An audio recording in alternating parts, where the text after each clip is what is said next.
క్రియలు ఏమున్నాయో మా జీవితంలో మేము సరి చేసుకుంటామని ప్రభు సన్నిధానంలో అంగరార్చినప్పుడు, ప్రభు సన్నిధానంలో ఒప్పుకున్నప్పుడు దేవుడు నిన్ను నన్ను ఏం చేస్తాడంట? పడిపోయిన స్థితి నుంచే పైకి లేవనెత్తాడు. హల్లెలూయా. మోషే చేసిన ప్రార్థన కానీ, దావీదు చేసిన ప్రార్థన కానీ, కోరాహు కుమారులు చేసిన ప్రార్థన కానీ, సొలొమోను చేసిన ప్రార్థన కానీ, అలాగే ఆసాబు చేసిన ప్రార్థన కానీ, ఈ ధ్యాన కీర్తనలు ధ్యానించిన ప్రతి ఒక్కరు కూడా పడిపోయిన స్థితి నుంచి దేవుడు లేవనెత్తాడు. హల్లెలూయా.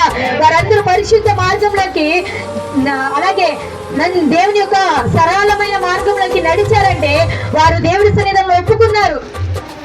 ఒప్పుకున్న తర్వాత వారు ఏం చేస్తారంట? దేవుని ప్రేమించారు. అలాగే దేవుడి చేత వారు కూడా ప్రేమించబడ్డారు. హల్లెలూయా. మనం ఎప్పుడైతే దేవుని ప్రేమిస్తామో అప్పుడు దేవుడి చేత కూడా మనం ప్రేమించబడతాం. హల్లెలూయా.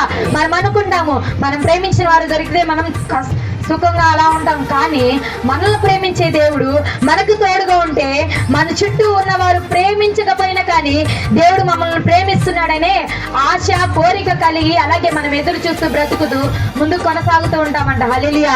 ఈ విశ్వాస జీవితం చాలా చాలా చిన్నదే. ఈ విశ్వాస జీవితంలో మనం ముందుకు కొనసాగుతూ ఉంటే, ముందుకు వెళ్తా ఉంటే దేవుడు లెక్కలేనన్ని మేలులతో, లెక్కలేని ఆశీర్వాదాలతో నిన్ను నన్ను నింపడమే కాక ఒక విశ్వాస మార్గంలో పరిపూర్ణతలోకి నిన్ను నన్ను నడిపిస్తాడు. హల్లెలూయా.